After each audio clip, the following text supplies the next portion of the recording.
Aroma ടിവിയുടെ എല്ലാ മാന്യ ശ്രോതാക്കൾക്കും വേഗം വരുന്ന കർത്താവായ യേശു ക്രിസ്തുവിന്റെ ധന്യ നാമത്തിൽ വന്ദനത്തെയും സ്വാഗതത്തെയും അറിയിക്കുന്നു. അനുഗ്രഹീതവും മനോഹരമായ നല്ല നിമിഷങ്ങൾക്കായി, നല്ല ദിവസത്തിനായി ഞാൻ കർത്താവിന് സ്തോത്രം ചെയ്യുന്നു. ഇന്ന് നമ്മുടെ ക്ഷണം സ്വീകരിച്ച് നമ്മോടൊപ്പം ജോയിൻ ചെയ്തിരിക്കുന്ന കർത്താവിന്റെ ദാസൻ പാസ്റ്റർ ഷൈജു കുമാർ അവറുകളാണ്. തന്റെ ജീവിതാനുഭവം നമുക്ക് അവർക്ക് ശ്രദ്ധയോടെ പ്രാർത്ഥനയോടെ സ്കിപ്പ് ചെയ്ത് അവസാനം വരെ കാണുകയും കേൾക്കുകയും ചെയ്യാം. തൻ്റെ ജീവിതത്തിൽ ദൈവം നടത്തിയ അത്ഭുതകരമായ വഴികളെക്കുറിച്ചും തൻ്റെ ജീവിതത്തിൽ ദൈവത്തിന് വേണ്ടി പ്രയോജനപ്പെട്ടുകൊണ്ടിരിക്കുന്നതുമായ ചില അനുഭവങ്ങൾ പ്രേക്ഷകരോടൊപ്പം പങ്കുവയ്ക്കുന്നു. ഈ സാക്ഷ്യം പ്രേക്ഷകർ മറ്റുള്ള പ്രിയപ്പെട്ടവർ കൂടി ഷെയർ ചെയ്ത് കൊടുക്കണം. നിങ്ങളുടെ വലിയ അഭിപ്രായങ്ങളും നിർദ്ദേശങ്ങളും കമന്റ് ബോക്സിൽ രേഖപ്പെടുത്താൻ മറക്കരുത്. ഒരു പ്രാർത്ഥനാ വിഷയമുണ്ട്, ഞങ്ങളുമായി ബന്ധപ്പെടുവാൻ നിങ്ങൾ ആഗ്രഹിക്കുന്നു, അതല്ല മറ്റേതെങ്കിലും വിഷയങ്ങൾ നിങ്ങൾ അറിയുവാൻ ആഗ്രഹിക്കുന്നെങ്കിൽ സ്ക്രീനിൽ കാണുന്ന വാട്സപ്പ് നമ്പറിൽ ഞങ്ങളെ അറിയിച്ചാൽ ഞങ്ങൾ തീർച്ചയായിട്ടും നിങ്ങൾക്ക് പ്രാർത്ഥിക്കുകയും മറുപടി തരികയും ചെയ്യുന്നതായിരിക്കും. സാക്ഷ്യം പറഞ്ഞ പ്രിയപ്പെട്ടവരോടൊപ്പം എല്ലാ തിങ്കളാഴ്ചയും രാത്രി 8:30 മണി മുതൽ ഓൺലൈനിലൂടെ നടക്കുന്ന പ്രാർത്ഥനാ കൂട്ടായ്മയിൽ നിങ്ങൾക്ക് പങ്കെടുക്കാവുന്നതാണ്. കർത്താവിന്റെ വിലപ്പെട്ട ദാസൻ പാസ്റ്റർ ഷൈജു കുമാറിനെ തികഞ്ഞ സ്നേഹത്തോടും ആദരവോടുകൂടി അരോമ ടിവി പ്രേക്ഷകരോടൊപ്പം സമയം ചെലവഴിക്കുന്നതിനായിട്ട് ക്ഷണിച്ചോളും. കർത്താവിന്റെ വിശുദ്ധ തിരുനാമം വാഴ്ത്തപ്പെടുമാറാകട്ടെ. കർത്താവിന്റെ മുമ്പാകെ ഒരു സാക്ഷിയായിരിക്കാൻ ദൈവം എനിക്ക് ഈ ഭൂമിയിൽ ഭാഗ്യം തന്നതിനെ ഓർത്ത് ദൈവത്തിന് സ്തോത്രം ചെയ്യുന്നു. കർത്താവ് ഇങ്ങനെ ഒരു മഹാഭാഗ്യം ദൈവസന്നിധി കർത്താവ് തന്നല്ലോ. ജാതീയ മണ്ഡലത്തിൽ നിന്ന് കർത്താവ് അവനെ കുടുംബമായി വിളിച്ചു വേർതിരിച്ചു. ഈ മഹത്വമുള്ള ദൈവത്തെ ആരാധിക്കാൻ തക്കവണ്ണം കർത്താവ് ഈ ഭൂമിയിൽ എനിക്ക് ഭാഗ്യം തന്ന ആ ദൈവത്തിന്റെ മഹാകരുണയെ ഓർത്ത് ദൈവത്തിന് സ്തോത്രം ചെയ്യുന്നു. എൻ്റെ പേര് ഷൈജുകുമാർ എന്നാണ്. ഞാൻ കൊട്ടാരക്കര നെല്ലിക്കുന്നം എന്ന പ്രദേശത്ത് ആണ് എൻ്റെ സ്വദേശം. ഞാനിപ്പോൾ അവിടെ കർത്താവിന്റെ വേലയോടുള്ള ബന്ധത്തിലായിരിക്കുന്നു. എനിക്ക് ഭാര്യ, 2 കുഞ്ഞുങ്ങൾ. മൂത്ത മോള് വിവാഹം കഴിഞ്ഞു. രണ്ടാമത്തെ മോള് ഇപ്പോൾ മെസ്സിക്ക് പഠിച്ചുകൊണ്ടിരിക്കുകയാണ്. ദൈവത്തിന്റെ കൃപയാൽ ഹൈന്ദവ വിശ്വാസത്തിൽ നിന്ന് യേശു കർത്താവിനെ രക്ഷകനും ദൈവമായി സ്വീകരിപ്പാൻ കർത്താവ് എനിക്ക് ഭൂമിയിൽ ഭാഗ്യം നൽകി തന്നു. ജാതീയ ആരാധനയിലും ജാതീയമായ ബന്ധനത്തിലും അകപ്പെട്ടിരുന്ന ഒരു കാലഘട്ടത്തിൽ തന്നിഷ്ടപ്രകാരം ജീവിച്ച ഒരു കാലഘട്ടമായിരുന്നു. എന്നാൽ സർവശക്തനെ ആയ ദൈവത്തെ അറിയുവാൻ ദൈവം എനിക്ക് ഭാഗ്യം നൽകി തന്ന ആ ദൈവത്തിന്റെ മഹാസ്നേഹത്തെ ഓർത്ത് ഞാൻ നന്ദിയോട് എൻ്റെ ദൈവത്തിന് സ്തോത്രം ചെയ്യുകയാണ്. എൻ്റെ ഹിന്ദു വിശ്വാസത്തിൽ വേരൻ സമുദായത്തിൽ അമ്പലങ്ങളിൽ പറവച്ചോദാനും അതുപോലെ മറ്റ് രക്ഷ കെട്ടുവാനും അമ്പലത്തിലെ പൂജാകർമ്മങ്ങള് ഇങ്ങനെയുള്ള ബന്ധനത്തിൽ ജീവിച്ചിരുന്ന ഒരു കാലഘട്ടമായിരുന്നു എൻ്റേത്. എൻ്റെ അച്ഛൻ്റെ കൂടെ അനേക പൂജകൾക്ക് പോവുകയും അനേക കല്യാണ പൂജകൾ നടത്തുകയും അനേകർക്ക് താലി പ്രാർത്ഥിച്ച് വിവാഹത്തിന് കൊടുക്കുവാനൊക്കെ ഒരു കാലഘട്ടങ്ങളിൽ എനിക്കിടയായി. ആ കാലഘട്ടത്തിൽ ജീവനുള്ള ദൈവത്തെ അറിയുവാനോ തന്നിഷ്ടപ്രകാരം മദ്യപാനമുണ്ട്, എന്നാൽ ഭക്തിയുണ്ട്. അമ്പലങ്ങളിലും അതുപോലെ തന്നെ വീട്ടിലെ ആൽത്തറ, അതുപോലെ പൂജാമുറി, ഇങ്ങനെയുള്ള കാര്യങ്ങളിലൊക്കെയും വളരെ തീഷ്ണതയോടെ നിന്ന ആ ഒരു കാലഘട്ടത്തിലായിരുന്നു ഞാൻ ITA പാസ്സായതിനു ശേഷം ബാംഗ്ലൂരിന്റെ പ്രദേശത്തേക്ക് കടന്നു പോകാനിടയായി. അവിടെ വെച്ച് ഞാൻ താമസിച്ചത് 4-5 ബന്ധക്കോസുകാരുടെ കൂടെയാണ് ഞാൻ ഇവിടെ താമസിക്കുവാനിടയായത്. അവിടെ ഒരു കമ്പനിയിൽ ഞങ്ങളെല്ലാം ജോലിക്കാരായിട്ട് നിൽക്കുകയാണ്. AC മെക്കാനിക്കലിന്റെ പണിയാണ്. അങ്ങനെ ഇരിക്കുമ്പോൾ വൈകുന്നേരത്ത് എല്ലാവരും കൂടി വന്ന് അവരൊക്കെ ദൈവത്തെ പാടി ആരാധിക്കുമ്പോൾ ഞാനും അവരോട് ചേർന്ന് കൈയടിക്കാനും പാടാനൊക്കെ ഇരിക്കുമെങ്കിലും എന്നാൽ എൻ്റെ ആ ഒരു ജാതീയ വിശ്വാസത്തിൽ നിന്ന് പിന്മാറുകയോ ഒന്നും ചെയ്തിട്ടില്ല. അവരോടൊപ്പം പാടുന്ന അത് കഴിഞ്ഞതിന് ശേഷം അവരൊക്കെ യഥാർത്ഥമായൊരു ബന്ധക്കോസ് അനുഭവത്തിലായിരുന്നില്ല. വൈകുന്നേരമാകുമ്പോൾ അവരെല്ലാം പോയി മദ്യപിക്കുകയൊക്കെ ചെയ്യും. ഒരു ദിവസം ഒരുമിച്ചിരുന്ന് ഇങ്ങനെ പ്രാർത്ഥിച്ചുകൊണ്ടിരിക്കുമ്പോൾ ഞാൻ ഹൃദയത്തിൽ ഒരു തീരുമാനം ദൈവത്തോട് ചോദിച്ചു. നീ ജീവനുള്ള ദൈവമായ കർത്താവാണെങ്കിൽ ഈ ബാംഗ്ലൂർ സിറ്റിയിൽ എനിക്ക് നല്ലൊരു വീട് എനിക്ക് തരണം. ഒരു പൈസയും വാടക കൊടുക്കാതെ ഈ ബാംഗ്ലൂർ സിറ്റിയിൽ ഒരു വീട് എനിക്ക് സ്വന്തമായി താമസിക്കാൻ തന്നാൽ ഞാൻ കർത്താവിനെ ആരാധിക്കും. ഈ തീരുമാനം ഞാൻ ഹൃദയത്തിൽ ഇങ്ങനെ ഒരു തീരുമാനത്തോടെ പ്രാർത്ഥിച്ചു. പക്ഷെ 2 ദിവസം കഴിഞ്ഞതിന് ശേഷം ജോലി കഴിഞ്ഞ് ഒരു കടയിൽ വന്ന് അവരുമായിട്ട് സംസാരിച്ചു കൊണ്ടിരിക്കുമ്പോൾ അവരുമായിട്ട് പരിചയപ്പെടുവാനിടയായി. പരിചയപ്പെട്ടപ്പോൾ അവർ കരുനാഗപ്പള്ളിയിലുള്ളവരായിരുന്നു. അപ്പോൾ അവര് എന്റെ വിശേഷങ്ങളൊക്കെ ചോദിക്കുകയും അവർ എന്നോട് ഇപ്രകാരം പറഞ്ഞു, താമസ സൗകര്യം എങ്ങനെയുണ്ട്? ഞാൻ പറഞ്ഞു 4-5 പേര് അവിടെ താമസിക്കുന്നുണ്ട്, എങ്കിലും കുഴപ്പമില്ല. അപ്പോൾ അവർ എന്നോട് പറഞ്ഞു, ഞങ്ങൾക്കൊരു വീട് കിടക്കുന്ന, ആ വീടിന് വാടക തരണ്ട, സഹോദരൻ വന്ന് താമസിച്ച് ആ വീട് ഞങ്ങൾ വിൽക്കാനിട്ടിരിക്കുക, അതിനകമൊക്കെ ഒന്ന് വൃത്തിയാക്കി ഒന്ന് സൂക്ഷിച്ചാൽ മതി. വെള്ളം അവിടെ പൈപ്പില്ല, വെള്ളം ശകലം മുന്നോട്ട് ചെന്ന് അവിടെ കിണറുണ്ട്, അവിടുന്ന് അവിടെ ഉള്ളവരൊക്കെ വെള്ളം കോരുന്നത്. ഞാൻ പറഞ്ഞു അങ്ങനെ ഉണ്ടെങ്കിൽ ഒരു വലിയ കാര്യമാണ്. അപ്പൊ ഞാൻ തീരുമാനമെടുത്തൊക്കെ ഞാൻ പെട്ടെന്ന് മറന്നുപോയി. എനിക്ക് ആ വീടിന്റെ താക്കോല് തന്നു. ഞാൻ വീട് വന്ന് തുറന്നു നോക്കിയപ്പോൾ 5 മുറിയുള്ള ഡബിൾ കതകുള്ള ഒരു അനുഗ്രഹിക്കപ്പെട്ട ഒരു വീട്. പെട്ടെന്ന് എന്റെ ഹൃദയത്തിൽ വന്ന്, കർത്താവേ, ഞാൻ കർത്താവിന്റെ സന്നിധിയിൽ ഒരു തീരുമാനമെടുത്തായിരുന്നല്ലോ, ദൈവം എനിക്ക് നല്ലൊരു വീട് തന്നാൽ ഞാൻ ദൈവത്തെ ആരാധിക്കാമെന്ന്. പെട്ടെന്ന് എന്റെ ഹൃദയത്തിൽ ആ ഒരു ചഞ്ചലത വന്നെങ്കിലും ഞാൻ അവിടെ താമസിച്ചു. 6 മാസം ട്രെയിനിങ് കഴിഞ്ഞു, വീണ്ടും നാട്ടിലേക്ക് തിരിച്ചു വന്നു. ഒരു 1-2 വർഷം കഴിഞ്ഞു. എന്റെ സഹോദരിയുടെ ഭർത്താവ് പട്ടാളക്കാരനാണ്. അദ്ദേഹം വടക്കേ ഇന്ത്യയില് മേഘാലയയുടെ പ്രദേശത്തായിരിക്കുകയാണ്. അപ്പോൾ സഹോദരി ഗർഭിണി ആയതുകൊണ്ട് എന്നെയും കൂടെ ഒന്ന് അവിടെ അത്യാവശ്യമായിട്ട് ചെല്ലാൻ പറഞ്ഞു. അങ്ങനെ ഞാൻ ഇവിടെ നിന്ന് ട്രെയിൻ കയറി അവിടെ ചെന്നു. അളിയനോട് ഒരു 2-3 മാസം അവിടെ നിന്നു. അവിടെ നിന്നപ്പോൾ അവിടെയൊക്കെ മദ്യത്തിന് ഒരു കുറവുമില്ല. ഡെയിലി മദ്യപിക്കാൻ തുടങ്ങി. മദ്യപിച്ച് ഏകദേശം 2.5 മാസം കഴിഞ്ഞപ്പോൾ എന്റെ മൂത്രത്തിലൊക്കെയും കാപ്പിപ്പൊടി കളർ പോലെ മൂത്രം പോവുകയാണ്. എന്താണെന്ന് അറിയത്തില്ല. അവിടെ നിന്ന് ട്രെയിൻ കയറി നാട്ടിൽ വന്നു. നാട്ടിൽ വന്നപ്പോഴാണ് ഇങ്ങനെ അച്ഛനോട് പറയുകയും, അച്ഛൻ ഹോസ്പിറ്റലിൽ കൊണ്ടുപോയി ബ്ലഡ് ടെസ്റ്റ് ചെയ്തപ്പോൾ HbS മഞ്ഞപ്പിത്തമാണ്, അത് ഒരുപാട് കൂടിയിരിക്കുകയാണ്, നിങ്ങൾ ഇതിനെ പെട്ടെന്ന് ഹോസ്പിറ്റലിൽ കൊണ്ടുപോകാൻ പറഞ്ഞു. സാധാരണ മഞ്ഞപ്പിത്തത്തിന് മരുന്ന് കഴിക്കുന്നത് പച്ചമരുന്നാണ്. അങ്ങനെ ഞങ്ങളുടെ അടുത്ത് തന്നെ ഒരു പച്ചമരുന്ന് കഴിക്കുന്ന ഒരു സ്ഥലമുണ്ട്. അവിടെ പോയി പച്ചമരുന്ന് കഴിച്ചു. പച്ചമരുന്ന് കഴിച്ചിട്ട് 1 ദിവസത്തെ പഥ്യമാണ് അവർ പറഞ്ഞത്. ആ 1 ദിവസത്തെ പഥ്യം കഴിഞ്ഞതിന് ശേഷം വീട്ടിൽ വന്നു. അന്ന് വൈകുന്നേരത്തെ ഭക്ഷണമൊക്കെ കഴിച്ചു. പഥ്യം കഴിഞ്ഞതിന് ശേഷം രാത്രി ആയപ്പോൾ എന്റെ ബ്ലഡ് പെട്ടെന്ന് ക്ലോട്ട് ആവുന്നത് പോലെ എനിക്ക് തോന്നി. ഞാൻ ഞങ്ങളുടെ വാതുക്കലുള്ള റോഡ് അങ്ങോട്ടും ഇങ്ങോട്ടും ഓടുവാൻ തുടങ്ങി. പെട്ടെന്ന് ആൾക്കാർ പറഞ്ഞു, ഇവൻ മദ്യപിച്ചിട്ട് ഓടുകയാണ്. എന്നാൽ അമ്മയോട് ഞാൻ പറഞ്ഞു, അമ്മ, എന്റെ ബ്ലഡ് ക്ലോട്ട് ആവുന്നു, എന്റെ ശരീരം സ്തംഭിക്കുന്ന പോലെ തോന്നുന്നു. പെട്ടെന്ന് തന്നെ അവർ വണ്ടി വിളിച്ച് എന്നെ കൊട്ടാരക്കര വിജയാസ് ഹോസ്പിറ്റലിൽ കൊണ്ടുവന്നു. അവിടെ 14 ദിവസം അവിടെ അഡ്മിറ്റായി.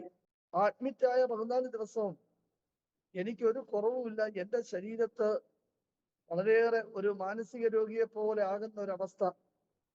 അപ്പോഴാണ് ICUവില് കരിക്കത്ത് നിന്നുള്ള ഒരു അച്ചായനെ കൊണ്ടുവന്ന് ICUവിൽ അഡ്മിറ്റ് ആക്കുകയും അദ്ദേഹത്തെ ICUന്ന് ഇറക്കി എന്റെ അടുക്കൽ കൊണ്ടുവന്ന് കിടത്തി. അപ്പോൾ അദ്ദേഹം എന്നോട് ചോദിച്ചു, സഹോദര, ഞാനൊരു ബീഡി വലിച്ചോട്ടെ എന്ന് ചോദിച്ചു. ഞാൻ പറഞ്ഞു, നിങ്ങളൊരു പെന്തക്കോസ്തുകാരനല്ലേ, നിങ്ങളത് ചെയ്യുന്ന ഏറ്റവും വലിയ ഒരു തെറ്റല്ലേ. അദ്ദേഹത്തിന് ഇത് കേട്ടപ്പോൾ അദ്ദേഹത്തിന് മനസ്സിലായി എന്നേക്കാളും അദ്ദേഹം എന്നെ ഉപദേശിക്കുന്നല്ലോ എന്ന്. അപ്പോൾ അവരുടെ പാസ്റ്റർമാര് 2 പേര് പ്രാർത്ഥിക്കാനായിട്ട് ഹോസ്പിറ്റലിൽ വന്നപ്പോൾ അവര് പറഞ്ഞു, ഈ സഹോദരന് വേണ്ടി ഒന്ന് പ്രാർത്ഥിക്കാൻ.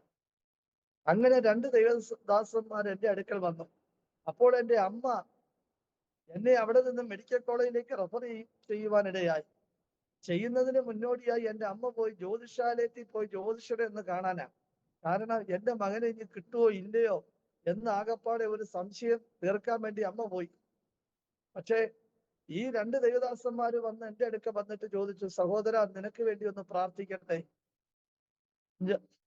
അപ്പോൾ എൻ്റെ ഹൃദയത്തിൽ പെട്ടെന്നൊരു ചിന്ത വന്നത്, ബാംഗ്ലൂര് വെച്ച് സർവശക്തനായ ദൈവസന്നിധി ഞാനൊരു തീരുമാനമെടുത്തപ്പോൾ ആ തീരുമാനത്തിന്റെ മേൽ ദൈവത്തിന്റെ പ്രവൃത്തി കാണുവാൻ എനിക്കിടയായി.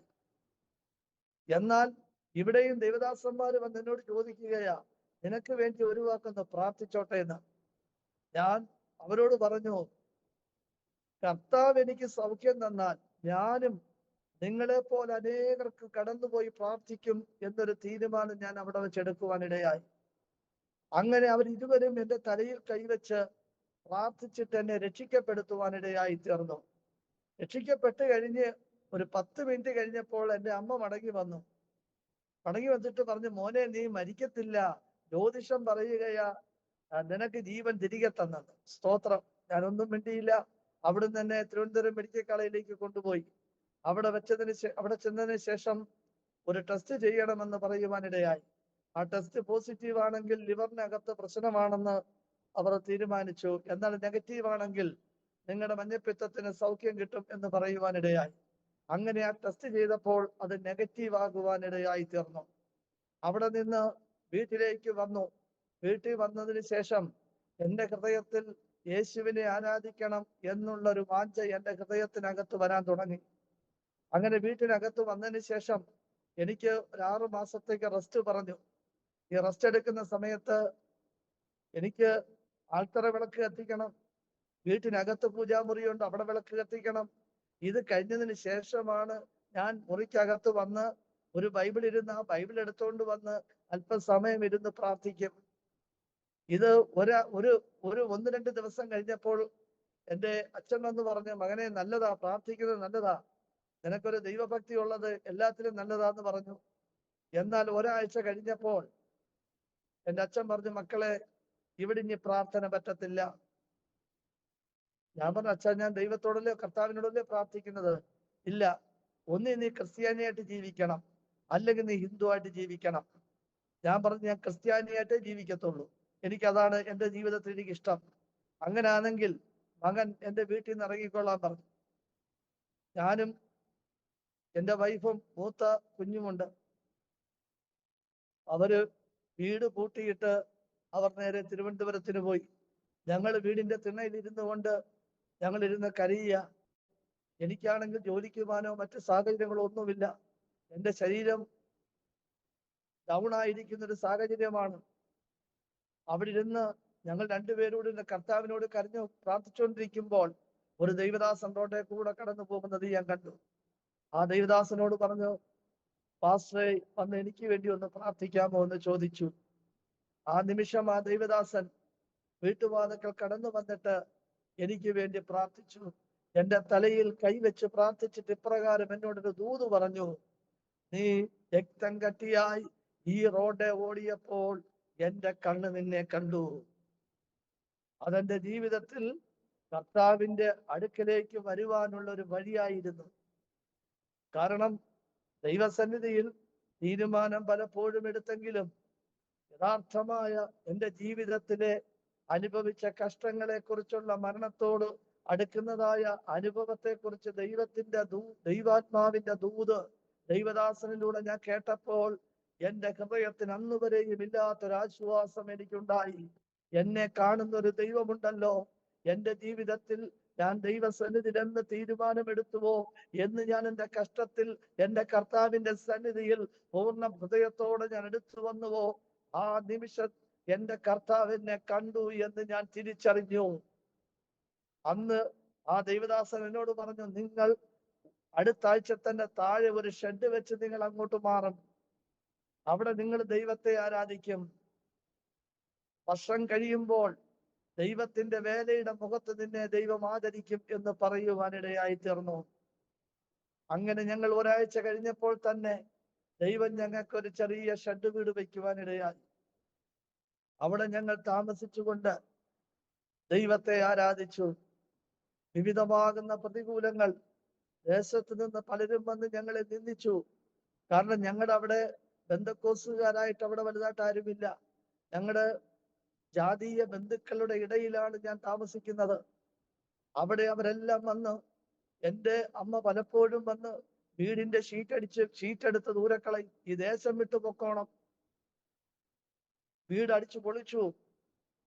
കുടിക്കുന്ന കിണർ വന്ന് അമ്മ ജോലിക്കാരെ കൊണ്ടുവന്ന് നികത്തിയിട്ട് പറഞ്ഞു, ഇനി ഈ നാട്ടിൽ നിന്ന് ഞങ്ങളെ നാണക്കേട് വരുത്തുവാൻ ഇനി ഞങ്ങൾ സമ്മതിക്കയില്ല എന്ന്. എന്നാലും ദൈവത്തെ കഷ്ടതയേറി വരുന്തോറും കർത്താവിനെ മുറുകെ പിടിച്ചുകൊണ്ടേയിരുന്നു. അങ്ങനെ ഇരിക്കുമ്പോഴാണ് ഞങ്ങളുടെ ഒരു ദൈവദാസൻ വിദേശത്ത് പോയിട്ട് കടന്നു വന്നപ്പോൾ ഇപ്രകാരം പറഞ്ഞു, സഹോദര, ഒരു വീട് നിങ്ങൾക്ക് ഒരുക്കിയിട്ടുണ്ട്. കാരണം ദൈവദാസൻ വിദേശത്ത് ശുശ്രൂഷയ്ക്കായി കടന്നു പോയപ്പോൾ അവിടെ വെച്ച് ശുശ്രൂഷ കഴിഞ്ഞപ്പോൾ പറഞ്ഞു, ദൈവദാസന്റെ സഭയിൽ ഏതെങ്കിലും പാവപ്പെട്ട കുടുംബങ്ങളുണ്ടോ എന്ന് ചോദിക്കാനിടയായി. അപ്പോൾ ദൈവദാസൻ പറഞ്ഞു, ഹിന്ദു മാർഗത്തിൽ നിന്ന് കടന്നു വന്ന ഒരു പാവപ്പെട്ട ഒരു സഹോദരനും കുടുംബമുണ്ട്, അവർക്കൊക്കുമെങ്കിൽ ഒരു വീട് വെച്ചു കൊടുത്താൽ ഒരു വലിയ ഉപകാരമായിരുന്നു എന്ന് പറയുവാനിടയായി. അങ്ങനെ ദൈവദാസൻ വന്നപ്പോൾ എൻ്റെ അടുത്ത് പറഞ്ഞു, എന്നാൽ അതിന് മുന്നോടിയായി ദൈവം എന്നെ അറിയിച്ചു, ആലയത്തിൽ ഉപവാസ പ്രാർത്ഥന നടക്കുമ്പോഴൊക്കെയും ഞാൻ ആലയത്തിന് വേണ്ടി വരുന്നവർക്ക് ആഹാരം കൊടുക്കാനും ആലയത്തിലേക്കുള്ള വിറവ് കീറാനും എല്ലാ ജോലികളും ചെയ്യുവാൻ ഏറ്റവും പ്രാഗൽഭ്യത്തോടെ നിന്ന ഒരാളായിരുന്നു ഞാൻ. ഒരു ദിവസം ഇടുക്കിയിൽ നിന്നൊരു ദൈവദാസൻ ശുശ്രൂഷയ്ക്ക് കടന്നു വന്നിട്ട് ഞാൻ അകത്തെ പണിയെല്ലാം കഴിഞ്ഞ് ഞാൻ വന്ന് സിറ്റ് ഔട്ടിൽ വന്നപ്പോൾ ദൈവദാസൻ പ്രസംഗം കഴിഞ്ഞ് ഇറങ്ങി. ഞാൻ പറഞ്ഞു, ദൈവദാസനെ എനിക്ക് വേണ്ടി ഒന്ന് പ്രാർത്ഥിക്ക്, ഞാൻ അടുക്കള ജോലിയായിപ്പോയി, എനിക്ക് ഇവർക്കെല്ലാം ആഹാരം കൊടുക്കുള്ളത് കൊണ്ട് എനിക്ക് വരാൻ കഴിഞ്ഞില്ല. അപ്പോൾ ആ ദൈവദാസൻ എന്നോട് പറഞ്ഞു, താമസിയാതെ 5 സെന്റ് വസ്തുവും ഒരു വീടും നിനക്ക് ദൈവം തരാൻ പോവാന്ന്. ഇത് കേട്ടപ്പോൾ എന്റെ കണ്ണ് നിറഞ്ഞു. ഒരു മാസം കഴിഞ്ഞപ്പോൾ ദൈവദാസൻ വിദേശത്ത് കടന്നു പോയിട്ട് വന്നപ്പോൾ ഒരു വീട് എനിക്കുണ്ടെന്ന് പറയുവാനിടയായി. അങ്ങനെ ഈ വീടിന് എല്ലാം റെഡിയായി കഴിഞ്ഞപ്പോൾ ഞാൻ അച്ഛനോട് പറഞ്ഞു, അച്ഛാ ഒരു 5 സെന്റ് വസ്തു തരണമെന്ന് പറഞ്ഞു. അപ്പോൾ അച്ഛൻ പറഞ്ഞ, 1 സെന്റ് വസ്തു പോലും തരത്തില്ല എന്ന് പറയുക. ഞങ്ങൾ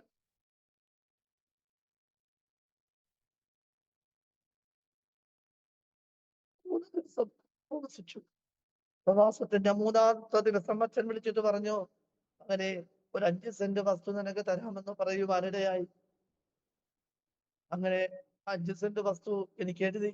കർത്താവ് പറഞ്ഞത് 5 സെന്റ് വസ്തു ഒരു വീട് വന്ന. അങ്ങനെ 5 സെന്റ് വസ്തു എനിക്ക് തന്നു. ഇഷ്ടംപോലെ തടികൾ വീട്ടിലുണ്ട്, പറമ്പുണ്ട്.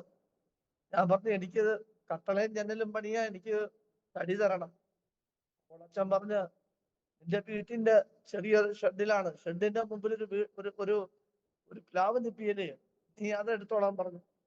ഞാൻ പറഞ്ഞു, അത് എന്തിനുണ്ട്, കട്ടളയ്ക്ക് പോലും തികയത്തില്ലല്ലോ. അച്ഛൻ പറഞ്ഞ, നിനക്ക് അത് മതി, നിനക്ക് കർത്താവ് തന്നെ നീ മേടിച്ചാൽ മതി, എന്റെ നിനക്ക് ഞാൻ ഒരു വകയും തരത്തില്ലെന്ന് പറഞ്ഞു.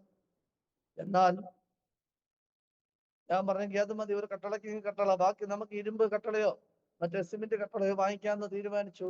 അങ്ങനെ ഈ കിണറ് ഒരു 2 പേരെ മുറിക്കാനായിട്ട് വിളിച്ചു. അവർ വന്ന കിണറ് മാന്തി, കിണറിന് അവര് കുഴി മാന്തിയപ്പോൾ നമ്മുടെ മകന്റെ വിവാഹം കുറച്ച് ടെൻഷനായിരുന്നു. അപ്പോഴാണ് ഞങ്ങൾ aromamary.com-ൽ രജിസ്റ്റർ ചെയ്തത്. അവിടെ നിന്നാണ് നമ്മുടെ മകന് നല്ലൊരു പെൺകുട്ടിയെ കണ്ടെത്തിയത്. ഇന്ന് തന്നെ aromamary.com ഡൗൺലോഡ് ചെയ്യൂ. അവര് പറഞ്ഞ, സഹോദര, ഇത് മുറിക്കാൻ ഇച്ചിരി പാടാണ്, കാരണം ഇതിന്റെ മൂട് എവിടാന്നറിയും, മൂടങ്ങ് അടിയിലോട്ട് പോവാന്ന് പറയാനിടയായി. അങ്ങനെ പിറ്റേന്ന് 2 പേരെയും കൂടെ വിളിച്ചു. അങ്ങനെ അവരും അത് ഒരു 2 ദിവസം നിന്നിട്ടും അടിഭാഗം കാണുന്നില്ല. വീണ്ടും അവർ കുഴിച്ചു. അവരേതാണ്ട് 4-5 ദിവസം പണിതപ്പോഴാണ് അതിന്റെ മൂട് കണ്ടെത്തുവാൻ കഴിഞ്ഞത്. എല്ലാവരും വന്ന് നോക്കിയിട്ട് പറയുക, ഇതെന്തൊരു അത്ഭുതമെന്ന്. കാരണം ഇത് അം- അമ്മുമ്മയുടെ കാലത്ത് കിണറ്റിനകത്ത് നിന്ന് വളർന്നു വന്നൊരു പ്ലാവായിരുന്നു. ഭയങ്കര കാതലുള്ള ഒരു പ്ലാവ്. ഇത് മുറിച്ച് അവർ ചാരി വെച്ചു. ഇതെടുക്കാൻ പറ്റത്തില്ല. ഇതെടുക്കണമെങ്കിൽ ഒരു 10-25 ജോലിക്കാർ വന്ന് പടം കെട്ടി വലിച്ച് കരയ്ക്ക് കയറ്റിയാലേ ഇത് കയറത്തുള്ളൂ. അങ്ങനെ ഞാൻ അതിനകത്ത് ഇരുന്നുകൊണ്ട് കർത്താവിന് സ്തോത്രം പറയും. കർത്താവ് ഇതെങ്ങനെ കയറ്റും? ഇതൊന്നും എടുത്തിടാനുള്ള സാമ്പത്തിക സ്ഥിതി അന്ന് ഞങ്ങൾക്കില്ല. അന്ന് ജോലിക്ക് പോയാലും വലിയ ശമ്പളമില്ല. ജോലിക്കാരെ വിളിച്ചത് ചെയ്യിപ്പാനുള്ള ഒരു സാമ്പത്തിക സ്ഥിതി ഇല്ലാത്തൊരു സാഹചര്യമാണ്. എന്നാൽ അവിടെ ഇരുന്നുകൊണ്ട് കർത്താവിന് സ്തോത്രം പറയുവാനിടയായി. 3-ന്റെ അന്ന് അമ്മ വന്ന് താഴെ നോക്കിയിട്ട് എൻ്റെ അടുത്ത് പറഞ്ഞു, ഇത് നീ റോഡിൽ കയറ്റാൻ കുറച്ച് പാടുപെടും മക്കളെ, നിനക്കത് സാധിക്കത്തില്ല. നിനക്ക് എത്ര കൂട്ടുകാരായിരുന്നു? നീ ഈ ബന്ധക്കോസി വന്നപ്പോ നിനക്ക് ആരെങ്കിലും ഉണ്ടോ? ഞാൻ പറഞ്ഞു, എനിക്ക് എന്റെ കർത്താവ് ഉണ്ടമ്മേ എന്ന് പറയുവാനിടയായി. സ്തോത്രം. എന്നാൽ ഞാൻ അതിന്റെ മുകളിൽ ഇഞ്ഞിരുന്ന് കർത്താവിനോട് പ്രാർത്ഥിച്ചുകൊണ്ടിരിക്കുമ്പോൾ കൊട്ടാരക്കര ഗണപതി അമ്പലത്തിൽ ബാബു എന്ന് പറയുന്ന ഒരു ആനക്കാരൻ ഉത്സവം കഴിഞ്ഞിട്ട് ആനയുമായിട്ട് ഞങ്ങളുടെ റോഡിൽ കൂടി ഇങ്ങനെ വരുന്നത് ഞാൻ കണ്ടു. ഞാൻ പറഞ്ഞു, സഹോദര, ഇതെന്നെ എടുത്ത് റോഡിൽ ഇട്ട് വരുമോ? അദ്ദേഹം പറഞ്ഞു, പിന്നെന്ത്, എനിക്കൊരു 50 രൂപ കാന്ത സഹോദരൻ തന്നാ മതി എന്ന് പറയാനിടയായി. അങ്ങനെ ആ പ്ലാവ് എടുത്ത് റോഡിൽ കൊണ്ടിടുവാനിടയായി. അപ്പോൾ എൻ്റെ അമ്മ നോക്കി നിൽക്കുമ്പോ ഞാൻ പറഞ്ഞു, അമ്മേ, എന്റെ കർത്താവ് ആനയെ അയച്ച് ഇതെടുത്ത് റോഡിൽ ഇടാൻ കഴിവുള്ളവനാ. എല്ലാവരും ഞെട്ടിപ്പോകാൻ ഇടയായി തീർന്നു. അവിടെ നിന്ന് ദൈവം ഞങ്ങൾക്ക് ഒരു ഭവനം പണിയുവാൻ ഇടയായി തീർന്നു. അതിനുശേഷമാണ് ബൈബിൾ കോളേജിൽ പഠിക്കുവാൻ ഇടയായി തീർന്നത്. അതും വളരെ കഠിനമായ ശോധനയിലും കഷ്ടതയുടെ നടുവിലൊക്കെയും എളിയവന് പോയി തൃക്കണ്ണമംഗൽ ബൈബിൾ കോളേജിൽ പോയി പഠിക്കുവാൻ ഇടയായി തീർന്നു. അവിടെ പഠിച്ച് കഴിഞ്ഞതിന് ശേഷമാണ് കർത്താവിന്റെ വേലയുമായി എളിയവൻ നേപ്പാളിലും ഗ്രാമപ്രദേശങ്ങളിലൊക്കെയും കടന്നു എന്ന ദൈവത്തിന്റെ സുവിശേഷം അറിയിക്കുവാൻ ഇടയായി തീർന്നു. ആ സുവിശേഷമൊക്കെയും ആ ദേശത്ത് അനേകർക്ക് അനുഗ്രഹമായി മാറി. അനേകരെ രക്ഷിപ്പാൻ ഇടയായി തീർന്നു. അതിനുശേഷമാണ് ഞങ്ങൾ കുടുംബമായി തിരുവനന്തപുരത്തിന്റെ പ്രദേശത്തേക്ക് കടന്നു പോകുന്നത്. എന്നാൽ ദൈവത്തിന്റെ സന്നിധിയിൽ കടന്നു വന്നതിന് ശേഷം അനേക കഷ്ടങ്ങൾ ജീവിതത്തിൽ കടന്നു വന്നു. ആ കഷ്ടതയുടെ നടുവിലൊക്കെയും ദൈവത്തെ മുറുകെ പിടിച്ചുകൊണ്ട് ജീവിക്കുവാനുള്ള ദൈവകൃപ ദൈവം പകരുവാനിടയായി തീർന്നു. ദേശത്ത് തന്നെ അനേകരെ രക്ഷയിലേക്ക് കൊണ്ടുവരുവാൻ കർത്താവിടയാക്കി.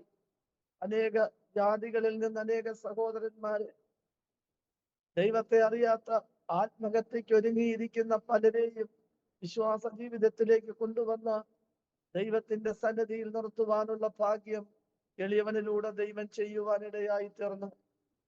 ഇന്നും തിരുവനന്തപുരത്ത് ഞങ്ങൾ ഏകദേശം 19 വർഷം അതിനുശേഷം ഞങ്ങളുടെ തിരുവനന്തപുരത്ത് കടന്നുപോയി. അവിടെ കർത്താവിന്റെ വേലയിൽ ഞാനും 2 കുഞ്ഞുങ്ങളും കുടുംബമായി പോയി ആ ദേശത്ത് പാർത്തു. അവിടെ പാർക്കുന്ന ആ ഒരു സാഹചര്യം 9 ചർച്ചകളിനിടയിലാണ് ഞങ്ങൾ കുടുംബമായി പോയി പാർക്കുവാനിടയായത്. 9 മാസം ഞങ്ങൾക്കൊരു വിശ്വാസികളും ഇല്ലായിരുന്നു. ഞങ്ങൾ ഒരു വീട്ടിലിരുന്നു കൊണ്ട് ഞങ്ങൾ അതിനകത്തിരുന്ന് പാടി ആരാധിച്ചു കൊണ്ടേയിരുന്നു. 9ാമത്തെ മാസം ദൈവം ഞങ്ങൾക്കൊരു കുടുംബത്തെ തരുവാനിടയായി തീർന്നു. ഞങ്ങൾ അവിടെ നിന്നെല്ലാം വാരിക്കെട്ടി 9 മാസമായിട്ട് ഒരു കുടുംബത്തെ പോലും നേടുവാൻ കഴിയാതെ ഞങ്ങൾ ആ വീട്ടിനകത്തിരുന്ന് കരഞ്ഞും പ്രാർത്ഥിച്ചും കൊണ്ടിരിക്കുമ്പോൾ സകലതും വാരിക്കെട്ടി നമുക്ക് തിരിച്ചു പോകാമെന്ന് ഞങ്ങൾ തീരുമാനിച്ചു. അങ്ങനെ ഞങ്ങള് ഉടമസ്ഥനോട് അഡ്വാൻസ് മടക്കി കൊണ്ടുവരുവാൻ പറഞ്ഞിട്ട് ഞങ്ങൾ എല്ലാം വാരിക്കെട്ടി ഇരിക്കുമ്പോൾ ദൈവത്തിന്റെ ആത്മാവ് ഒരു പ്രേരണ ഒരു ദൈവദാസനെ ഞങ്ങൾ വിളിച്ചു പ്രാർത്ഥിച്ചു. ദൈവദാസൻ പറഞ്ഞു, നിങ്ങൾ ഇവിടെ നിന്ന് പോകരുത്, നിങ്ങളെ ഞാൻ ഇവിടുന്ന് കിഴക്കോട്ട് മാറ്റി ഉറപ്പിക്കാൻ പോവുകയാ. അവിടെ നിങ്ങളെ ഉറപ്പിക്കും. ദൈവത്തിന്റെ ആലോചന ഞങ്ങൾ അനുസരിച്ചു.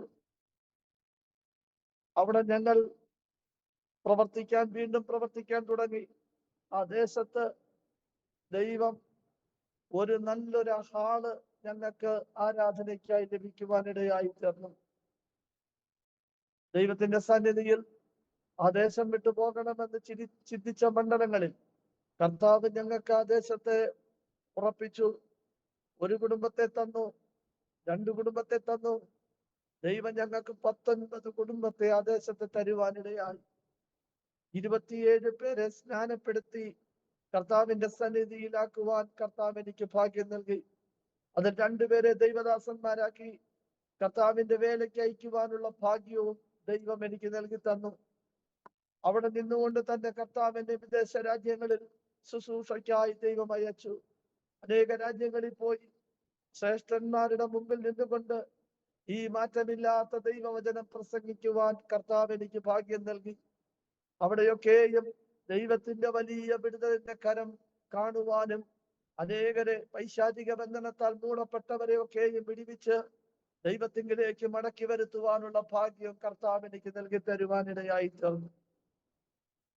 അങ്ങനെ ഞങ്ങൾ ആ ദേശത്ത് കർത്താവിന്റെ വേല ചെയ്തുകൊണ്ട് 19 വർഷം ഞങ്ങൾക്ക് അവിടെ ദൈവത്തിന്റെ വേല ചെയ്യുവാൻ കർത്താവ് സഹായിച്ചു. എന്നാൽ കൊറോണയുടെ സമയമായപ്പോൾ ഞങ്ങൾക്ക് ആ ദേശത്ത് നിലനിൽക്കുവാൻ പറ്റാത്ത ഭാരങ്ങൾ കടന്നു വന്നു. ആ കാലഘട്ടത്തിൽ മൂത്ത മകള് വിവാഹം കഴിഞ്ഞു, 2ാമത്തെ മകൾ പഠിച്ചുകൊണ്ടിരിക്കുന്നു. ഞങ്ങൾ അങ്ങനെ അവിടെ ഞങ്ങൾക്ക് 2 പേർക്കും കൊറോണ വന്നു. ഞങ്ങളെ മെഡിക്കൽ കളയിലായിരിക്കുമ്പോൾ ഞങ്ങളുടെ മകൾ ഒറ്റപ്പെടുന്ന ഒരു സാഹചര്യം പോലെ ഞങ്ങൾക്ക് തോന്നി. അങ്ങനെ ഞങ്ങൾ ആ ദേശം വിട്ട് ഞങ്ങൾക്ക് ഞങ്ങളുടെ നാട്ടിൽ പോകണം എന്നൊരാഗ്രഹം ഞങ്ങൾക്കുണ്ടായി. അങ്ങനെ ഞങ്ങൾ മകളെയും കൂട്ടിക്കൊണ്ട് ഞങ്ങൾ വീണ്ടും ഞങ്ങളുടെ ഭവനത്തേക്ക് മടങ്ങി വരുവാനിടയായി തീർന്നു.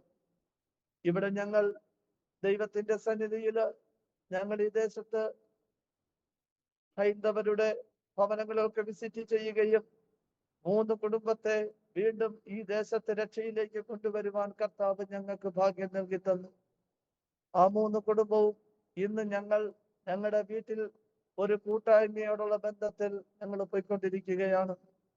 കർത്താവിന്റെ വേലയുടെ മുഖത്ത് അനേകരെ കർത്താവിലേക്ക് നയിപ്പാനും ദൈവവേലയുടെ വിശാലതയ്ക്കും വേണ്ടി ഞങ്ങൾ പ്രാർത്ഥിച്ചുകൊണ്ടേയിരിക്കുന്നു. എന്നാൽ ജാതീയ മണ്ഡലത്തിലായിരുന്നപ്പോൾ ദൈവത്തെ അറിയാത്ത അനേക ജാതികൾ മരണത്തിന് വിധിക്കപ്പെട്ടവരെയൊക്കെയും ദൈവസന്നിധി കൊണ്ടുവന്ന് കർത്താവിലേക്ക് ആദായപ്പെടുത്തുവാൻ സ്വർഗത്തിലെ ദൈവം എളിയവർക്ക് ഭാഗ്യം തന്ന് ഞങ്ങളെ നടത്തുന്നു. ഇന്നും ദൈവവേലയുടെ അധ്വാനത്തിലും കർത്താവിന്റെ വേലയുടെ മുഖത്തും സുവിശേഷം അറിയിക്കുന്നതിലും മറ്റുള്ളവരുടെ വേദനയിൽ കടന്നു എന്ന് അവരോട് സുവിശേഷം അറിയിക്കുകയും അവർക്ക് ആശ്വാസം പകരുന്ന ദൈവത്തിന്റെ വചനം അവരെ അറിയിക്കുകയും ചെയ്തുകൊണ്ടിരിക്കുകയാണ്. സ്തോത്രം. ഇങ്ങനെയുള്ള ഒരു അനുഭവത്തിൽ നിന്നാണ് ദൈവം എന്നെയും എന്റെ കുടുംബത്തെയും വിളിച്ചു വേർതിരിക്കുവാനിടയായി തീർന്നത്.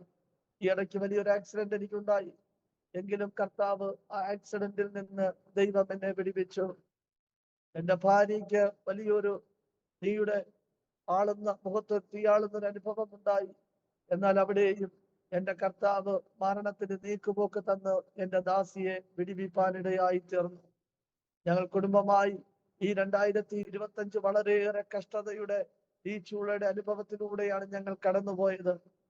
എന്റെ കുടുംബത്തിൽ നിന്ന് എന്റെ സഹോദരങ്ങളോ എന്റെ ബന്ധുക്കളോ എന്റെ ചർച്ചക്കാരോ അവരാരും ദൈവത്തിന്റെ വചനം അറിയിച്ചാൽ അവരൊക്കെ പുച്ഛിച്ച് തള്ളുന്ന ഒരു അനുഭവമാണ്. എന്നാൽ അവരെയൊക്കെയും വിശ്വാസത്തിലേക്ക് കൊണ്ടുവരുവാനായി ഞങ്ങൾ പ്രാർത്ഥിച്ചു കൊണ്ടിരിക്കുന്നു. എന്റെ ദേശത്ത് തന്നെ എനിക്കൊരു ദേവാലയം പണിഞ്ഞ് അവിടെ ദൈവത്തെ ആരാധിക്കണം എന്നുള്ള ഒരു ഹൃദയത്തിൽ ഒരു ദർശനവും ഒരു വെളിപ്പാട് സ്വർഗം എനിക്ക് തന്നതിന് പ്രകാരം എന്റെ ദേശത്ത് കടന്നു വന്നു. ആത്മാക്കളെ രക്ഷിപ്പാനായി ദൈവം എളിയവനെ ഉപയോഗിച്ചു കൊണ്ടിരിക്കുന്ന കൃപകൾക്കായി ഞാൻ ദൈവത്തിന് നന്ദി പറയുകയാണ്. സ്തോത്രം. കർത്താവിന്റെ സന്നിധിയിൽ ഒരുവൻ ക്രിസ്തുവിലായാൽ അവൻ പുതിയ സൃഷ്ടിയാകുന്നു, അവന്റെ പഴയത് കഴിഞ്ഞുപോയി എന്ന് കൊരിന്ത്യ ലേഖനത്തിൽ പൗലോസ് വെളിപ്പെടുത്തുന്നത് പോലെ കഴിഞ്ഞ നാളുകളിൽ മന്ത്രവാദങ്ങളും പൂജാകർമ്മങ്ങളിലും അമ്പലങ്ങളിൽ കടന്നു എന്ന് എൻ്റെ അച്ഛനോട് കൂടെ ചേർന്ന് നിന്നുകൊണ്ട് അനേക പൂജകൾക്ക് പരികർമ്മിയായി നിന്ന ഒരു കാലഘട്ടം എൻ്റെ ജീവിതത്തിലൂടെ കടന്നുപോയി. ഞങ്ങളുടെ കുടുംബം തിരുവനന്തപുരത്ത് എൻ്റെ അച്ഛൻ്റെ കുടുംബമാണ്. അവിടെ കാവും അമ്പലവും എല്ലാം ഉള്ള ഒരു കുടുംബ അമ്പലം പോലെയാണ്. എന്നാൽ അവിടെ എൻ്റെ അച്ഛനും എൻ്റെ അമ്മയും അവർ ജീവിച്ചിരിക്കുമ്പോൾ തന്നെ എന്നെ വീട്ടിൽ കയറ്റുകയോ, എന്നെ ദൈവത്തെ അറിഞ്ഞ നാൾ മുതൽ എനിക്ക് എപ്പോഴും പല രീതിയിലുള്ള ദോഷങ്ങൾ ചെയ്തുകൊണ്ടേയിരുന്നു. വീട് വെച്ച് അതിൻ്റെ പാല് താമസിക്കുന്നതിന് മുമ്പുള്ള പാല് കാച്ചണമല്ലോ എന്ന് ഹൃദയത്തിൽ ചിന്തിച്ചുകൊണ്ട് എൻ്റെ അപ്പൻ്റെ അമ്മയുടെ അടുക്കൽ ചെന്നൊന്ന് പറയാം എന്ന് കരുതി ഞാനും എൻ്റെ അച്ഛൻ്റെ അടുക്കൽ ചെന്ന് ഞാൻ പറഞ്ഞ അച്ഛാ, എനിക്ക് എൻ്റെ വീട് വെച്ച് നാളെ പാല് കാച്ച അച്ഛൻ വരണം. ഇത് പറഞ്ഞപ്പോൾ എൻ്റെ അച്ഛൻ എന്നോടൊരു വാക്ക് പറഞ്ഞത്, മകനെ, നിന്നെ ഞാൻ മടക്കി കൊണ്ടുവരുവാൻ മുസ്ലിമിനെ കൊണ്ട് 4-ാം വേദം വരെ കെട്ടി, പക്ഷെ എനിക്ക് നിന്നെ മടക്കി കൊണ്ടുവരാൻ കഴിയത്തില്ല. നീ കർത്താവിന്റെ മകനായി പോയി.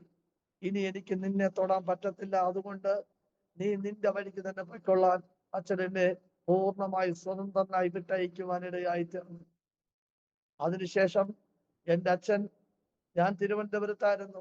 ഇവിടെ അച്ഛൻ എൻ്റെ സഹോദരി അച്ഛനെ നോക്കാതെയും, അച്ഛൻ ഇങ്ങനെ പൂജയ്ക്ക് ഇടുക്കിയിൽ പല സ്ഥലങ്ങളിൽ പോയി അച്ഛൻ രോഗിയായി തിരുവനന്തപുരം മെഡിക്കൽ കോളേജിൽ കിടക്കുമ്പോൾ എന്നെ വിളിക്കുന്നു, എന്നെ കാണണമെന്ന്. അങ്ങനെ ഞാനും കുടുംബമായി ചെന്ന് അച്ഛനെ 1-2 ദിവസം ഹോസ്പിറ്റലിൽ നിന്നു. കാര്യങ്ങളൊക്കെ ക്രമീകരിച്ചിട്ട് അച്ഛൻ്റെ സഹോദരിയുടെ വീടും ശ്രീകാര്യം മൺമലയിലാണ്. അവിടെ കൊണ്ടുപോയി അച്ഛനെ അവിടെ ആക്കി.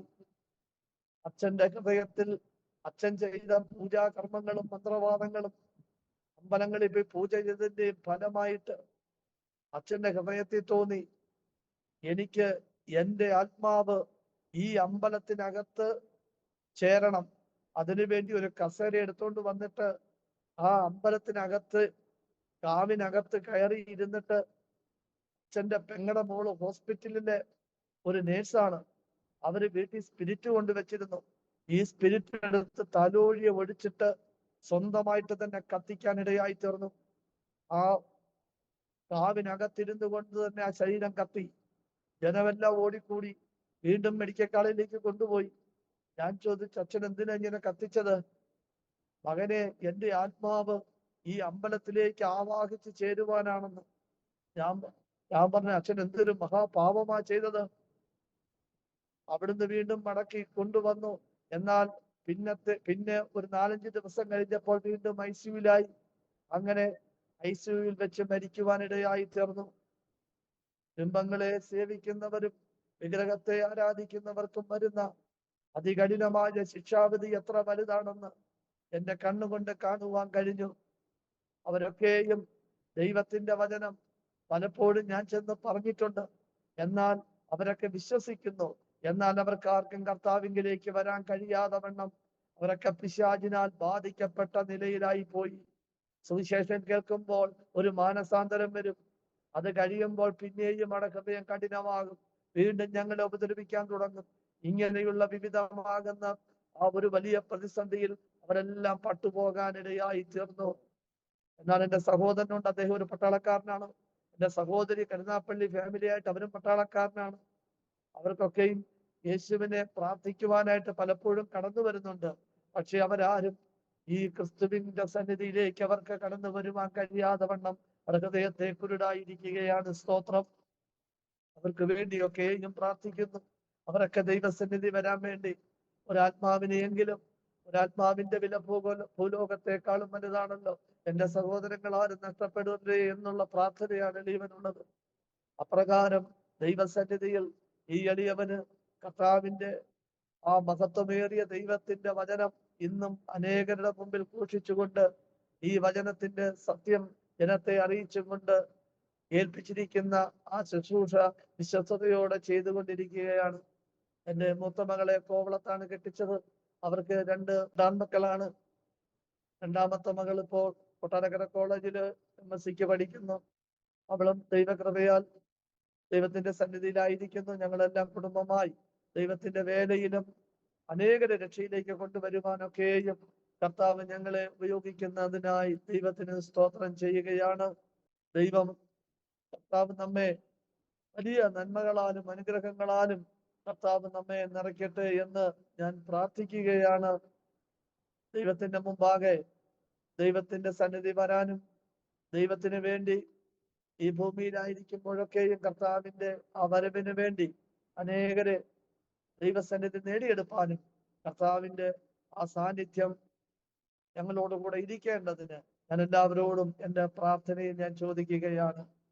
ദൈവത്തിന്റെ പരിശുദ്ധാത്മാവ് എന്നെയും എൻ്റെ കുടുംബത്തെയും വിശ്വസ്തയോടെ നിന്ന് കർത്താവിന്റെ വേല ചെയ്യേണ്ടതിന് വേണ്ടി നിങ്ങളുടെ പ്രാർത്ഥനയെ ചോദിച്ചുകൊണ്ട് എൻ്റെ സാക്ഷ്യം ഞാൻ അർപ്പിക്കുകയാണ്. നമുക്ക് ഒരു വാക്ക് പ്രാർത്ഥിക്കാം. കർത്താവിന്റെ സന്നിധിയിൽ ഇന്ന് പകൽക്കാലം എൻ്റെ കർത്താവ് ഞങ്ങൾക്ക് ചെയ്ത ഉപകാരങ്ങളും ദൈവം ചെയ്ത നന്മകളും ദൈവത്തിന്റെ സന്നിധി ഞങ്ങളെ പിടിപ്പിച്ച വിധങ്ങളെ ഓർത്താൽ എത്രമാത്രം ദൈവത്തെ സ്തുതിക്കുവാൻ നമുക്ക് കഴിയണം. ദാവീദ് പറയുന്നത് പോലെ എൻ്റെ അവകാശത്തിന്റെയും പാനപാത്രത്തിന്റെയും പങ്ക് യഹോവയാകുന്നു. ഈ ഭൂമിയിൽ ഒരു അവകാശം പറയാനുണ്ടെങ്കിൽ, ഭൂമിയിൽ ഒരു നന്മ പറയുവാനുണ്ടെങ്കിൽ അത് കർത്താവിലൂടെ മാത്രമാണ് ഞങ്ങൾക്ക് ലഭിച്ചതെന്ന് മാത്രമേ ഞങ്ങൾക്ക് സാക്ഷ്യം പറയുവാൻ കഴിയുകയുള്ളൂ. അനേക അനർത്ഥങ്ങൾ ഞങ്ങൾക്ക് കടന്നു വന്നു. അനേകരുടെ കൈകൾ ഞങ്ങൾക്ക് താങ്ങായി ദൈവം എഴുന്നേൽപ്പിച്ചു. അനേകരുടെ മധ്യേ ഞങ്ങളെ നിന്ദിച്ചവരുടെ നടുവിലും ഞങ്ങളെ ഒഴിവാക്കണമെന്ന് ആഗ്രഹിച്ചവരുടെ നടുവിലും ദൈവം ഞങ്ങളെ അനുഗ്രഹമയോടെ നിലനിർത്തിയ ആ ദൈവത്തിന്റെ മഹാകരുണയെ ഓർത്ത് എൻ്റെ ദൈവത്തിന് ഞാൻ നന്ദി പറയുകയാ. പരിശുദ്ധാത്മാവ് ഇന്ന് പകൽക്കാലം ദൈവം ഞങ്ങളെ നടത്തുന്ന ഓരോ വിധങ്ങളെ ഓർത്തുകൊണ്ട് ഇന്ന് പകൽക്കാലം ദൈവസന്നിധിയിൽ എളിയവൻ പ്രാർത്ഥിക്കാം. സ്തോത്രം. പരിശുദ്ധനായ ദൈവമേ, സ്വർഗസ്ഥനായ ഞങ്ങളുടെ നല്ല കർത്താവേ, ഈ അരോമ ടിവിയിലൂടെ അവിടുത്തെ സാക്ഷ്യങ്ങള്, എൻ്റെ ദൈവം ചെയ്ത ഉപകാരങ്ങള്, എൻ്റെ ദൈവം ചെയ്ത നന്മകളൊക്കെയോ കർത്താവിന്റെ സന്നിധി സാക്ഷീകരിപ്പാൻ എൻ്റെ ദൈവം എളിയവനെ ഒരുക്കിയ ആ ദൈവത്തിന്റെ കൃപയ്ക്കായി ദൈവത്തിന് നന്ദിയോട് സ്തോത്രം ചെയ്യുന്ന കർത്താവേ, അവിടുന്ന് ഞങ്ങളെ അനുഗ്രഹിക്കണേ കർത്താവേ.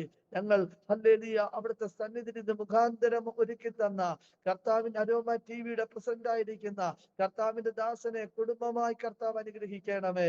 ദൈവദാസന്റെ ശുശ്രൂഷ ദൈവം അനുഗ്രഹിക്കണമേ. ഈ അരോമ ടിവിയിലൂടെ കേൾക്കുന്ന ഓരോ ദൈവ മക്കളെയും ദൈവം അനുഗ്രഹിക്കണമേ. കർത്താവ് ഇതിൽ പങ്കെടുക്കുന്ന എല്ലാ ദൈവ മക്കളെയും കർത്താവ് അനുഗ്രഹിക്കണമെന്ന് പ്രാർത്ഥിക്കുന്നു. വിവിധ വിഷയങ്ങൾക്ക് വേണ്ടി ദൈവത്തിന്റെ സന്നിധിയിൽ അപേക്ഷിക്കുന്ന അപേക്ഷയൊക്കെയും കേട്ട് ഉത്തരമരുളുന്ന ഞങ്ങളുടെ കർത്താവ് ഞങ്ങളുടെ പ്രാർത്ഥന കേട്ട് ഞങ്ങൾക്ക് വേണ്ടി വലിയവ ചെയ്യുന്ന ആ സ്വർഗത്തിലെ ദൈവത്തിന്റെ മഹത്വമേറിയ കരത്തെ ഓർത്ത് ഞങ്ങൾ ദൈവത്തിന് നന്ദിയോട് സ്തോത്രം ചെയ്യുകയാണ്. കർത്താവിന്റെ ദാസനെ കുടുംബമായി കർത്താവ് അനുഗ്രഹിക്കണമേ. തലമുറകളെ ദൈവം അനുഗ്രഹിക്കണമേ. അവരുടെ ആവശ്യങ്ങളൊക്കെ ദൈവം അറിഞ്ഞ് സഹായിക്കണേ കർത്താവേ. ഞങ്ങളെയും കുടുംബമായി ദൈവ സാന്നിധ്യം കൊണ്ട് മറയ്ക്കണമേ എന്ന് പ്രാർത്ഥിക്കുന്നു. ഇത്രത്തോളം ദൈവം ഞങ്ങൾക്ക് ചെയ്ത ഉപകാരങ്ങളെ, ഇത്രത്തോളം ദൈവം ചെയ്ത എല്ലാവിധ നന്മകളെയും കർത്താവിന്റെ മുമ്പാകെ സാക്ഷീകരിപ്പാൻ പരിശുദ്ധാത്മാവ് ഞങ്ങളെ ഒരുക്കിയ കൃപകൾക്കായി സ്തോത്രം. സകലവിധ നന്മകളാലും ദൈവം ഞങ്ങളെ നിറയ്ക്കണേ അപ്പ. സകലമാനവും മഹത്വം എടുക്കണം. ഞങ്ങൾക്കായി ജീവൻ വെച്ച യേശു ക്രിസ്തുവിന്റെ ധന്യമുള്ള നാമത്തിൽ തന്നെ ആമേൻ. സ്തോത്രം. സ്തോത്രം. താങ്ക് യു കർത്താവ് പാസ്റ്റർ ഷൈജു കുമാർ. എത്രത്തോളം സമയം വളരെ അനുഗ്രഹിക്കപ്പെട്ടതായ നിലയിൽ ദൈവം നടത്തിയ അത്ഭുതകരമായ ജീവിതാനുഭവങ്ങളെ കുറിച്ച് അരോമ ടി വി പ്രേക്ഷകരോടൊപ്പം പങ്കുവയ്ക്കുവാൻ സ്വർഗത്തിലെ ദൈവം കൃപ ചെയ്തത് ഓർത്ത് ഞാൻ കർത്താവിന് സ്തോത്രം ചെയ്യുന്നു. ഒരു ഹൈന്ദവ കുടുംബത്തിൽ ജനിച്ച് വളർത്തപ്പെട്ട് അവിടുത്തെ ആചാര അനുഷ്ഠാനങ്ങൾ അനുസരിച്ച് ആ ഒരു വിശ്വാസ പ്രമാണം അനുസരിച്ച് ജീവിച്ചു വളർന്നു വന്നു. എന്നാൽ ദൈവം, ജീവനുള്ള ദൈവത്തെ കണ്ടുമുട്ടുവാൻ തക്കവണ്ണം അവസരമൊരുക്കി. ബാംഗ്ലൂരിൽ വെച്ച് അതിനുള്ളതായ ഒരു വഴിത്തിരിവ് ദൈവം തന്നു. അവിടെ വെച്ച് യേശു കർത്താവിനെ കുറിച്ച് കേൾക്കുവാനും അറിയുവാനും ഒക്കെ അവസരങ്ങൾ ഉണ്ടായി. പിന്നത്തേതില് കർത്താവിന് വേണ്ടി ജീവിതം സമർപ്പിക്കുവാനും ദൈവത്തിന്റെ മകനായി തീരുവാനും ദൈവവചനം പഠിക്കുവാനും കർത്താവിന്റെ വേലയ്ക്ക് വേണ്ടി സമർപ്പിക്കപ്പെടുവാനും ഒക്കെ ദൈവം സഹായിച്ചു. ഇന്ന് ഒരു കർത്താവിന്റെ മഹത്വമുള്ള ശുശ്രൂഷയോടുള്ള ബന്ധത്തിൽ ദൈവം ആക്കി വച്ചിരിക്കുന്നു. ദൈവം വിവിധ നിലകളിൽ അനേകരെ കർത്താവിങ്കിലേക്ക് ഒരുക്കിയെടുക്കുവാൻ, രക്ഷയുടെ അനുഭവത്തിലേക്ക് കൊണ്ടുവരുവാൻ, കർത്താവിനെ ശുശ്രൂഷകളിലൊക്കെ നയിക്കുവാൻ തക്കവണ്ണം അനേക പ്രിയപ്പെട്ടവരെ അതിനുവേണ്ടി ഒരുക്കിയെടുത്തു എന്നൊക്കെ കേൾക്കുവാൻ കഴിഞ്ഞു. ദൈവദാസനെ, കുടുംബത്തെ ദൈവം അനുഗ്രഹിക്കട്ടെ. സൗഖ്യത്തോടെ, ആരോഗ്യത്തോടെ, ദീർഘായുസോടെ കർത്താവിന് വേണ്ടി നിലകൊള്ളുവാൻ പിന്നെയും കർത്താവ് അവസരങ്ങളെ ഒരുക്കട്ടെ എന്ന് ഇത്തരണത്തിൽ ആശംസിക്കുന്നു, പ്രാർത്ഥിക്കുന്നു. വിലപ്പെട്ട ആ സമയം വേർതിരിച്ച് അരോമ TV പ്രേക്ഷകരോടൊപ്പം കടന്നു വന്ന് സാക്ഷ്യം പങ്കുവച്ചതിന് നന്ദി അറിയിക്കുന്നു. അരോമ TV പ്രേക്ഷകർക്കും ഈ സാക്ഷ്യം ഒരു വേറിട്ട അനുഭവമായി തീർന്നു എന്ന് ഞങ്ങൾ വിശ്വസിക്കുകയാണ്. ഈ വാത്സല്യ കുടുംബത്തെ നമ്മുടെ പ്രാർത്ഥനയിൽ ഓർക്കാം. ദൈവത്തിന്റെ പദ്ധതി, ദൈവനാമ മഹത്വത്തിന് വേണ്ടി പിന്നെയും അവരിലൂടെ വെളിപ്പെട്ട് വരുവാൻ കർത്താവ് അവസരങ്ങൾ ഒരുക്കട്ടെ. ഈ സാക്ഷ്യം നിങ്ങൾ കേട്ട ശേഷം നിങ്ങളുടെ പ്രിയപ്പെട്ടവർക്ക്, സുഹൃത്തുക്കൾക്ക് ഷെയർ ചെയ്ത് കൊടുക്കണം. നിങ്ങളുടെ വിലയേറിയ അഭിപ്രായങ്ങളും നിർദ്ദേശങ്ങളും കമന്റ് ബോക്സിൽ രേഖപ്പെടുത്താൻ മറക്കരുത്. ഒരു പ്രാർത്ഥനാ വിഷയമുണ്ട് ഞങ്ങളുമായി പങ്കുവയ്ക്കുവാൻ ആഗ്രഹിക്കുന്നുവെങ്കിൽ, അതുപോലെ നിങ്ങൾ ഞങ്ങളുടെ ഏതെങ്കിലും വിഷയത്തോടുള്ള ബന്ധത്തിൽ ഞങ്ങളെ കോൺടാക്ട് ചെയ്യുവാൻ ആഗ്രഹിക്കുന്നുവെങ്കിൽ സ്ക്രീനിൽ കാണുന്ന വാട്സപ്പ് നമ്പറിൽ ഞങ്ങളെ അറിയിച്ചാൽ ഞങ്ങൾ നിങ്ങൾക്ക് വേണ്ടി പ്രാർത്ഥിക്കുന്നു. ഞങ്ങൾ മറുപടി തരുന്നതായിരിക്കും. അടുത്ത അനുഗ്രഹിക്കപ്പെട്ട സാക്ഷ്യവും വചനചിന്തയുമായി നാം വീണ്ടും കൂടിക്കാണുമ്പോഴേയും എല്ലാ പ്രിയപ്പെട്ടവർക്കും good bye. God bless you all. Amen. നമ്മുടെ മകന്റെ വിവാഹം കുറച്ച് ടെൻഷനായിരുന്നു. അപ്പോഴാണ് ഞങ്ങൾ aromamary.com-ൽ രജിസ്റ്റർ ചെയ്തത്. അവിടെ നിന്നാണ് നമ്മുടെ മകന് നല്ലൊരു പെൺകുട്ടിയെ കണ്ടെത്തിയത്. ഇന്ന് തന്നെ aromamary.com ഡൗൺലോഡ് ചെയ്യൂ.